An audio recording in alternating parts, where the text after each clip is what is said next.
आज यो दुनियाँमा मानिस जो जति बिग्रिरहेको छ अथवा ऊ हरेक कुराहरू गर्न सकिरहेको छैन, अरू कसैको कारणले नभइकन स्वयं व्यक्तिको कारणले नि गर्दा आज मानिस अगाडि बढ्न सकिरहेको छैन।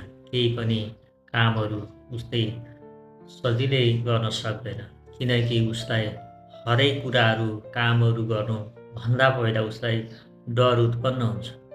म यो काम गर्न सक्छु कि सक्दिनँ, म यो कामबाट सफलता प्राप्त गर्न सक्छु कि सक्दैन भन्ने कुरा उसलाई पहिले डरको तगारो पहिले बनिसकेको हुन्छ। जबकि मान्छेले म यो कामबाट गर्न सक्छु भन्ने उसले आत्मविश्वास यहाँनिर जगाउँदैन।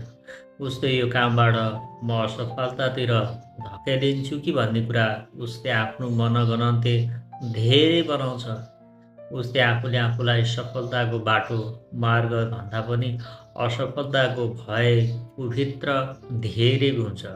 त्यस कारणले गर्दा हरेक मानिस, यदि कोही मानिस असफलता हुन्छ भने उसलाई सफलतातिर डोर्याइरहेको हुन्छ। तर जो मानिस यदि असफलता हुन चाहँदैन, यदि असफलतालाई स्वीकार गर्न सक्दैन भने उसले सफलताको कुनै हकदार बन्ने अभिप्राय नगरे हुन्छ।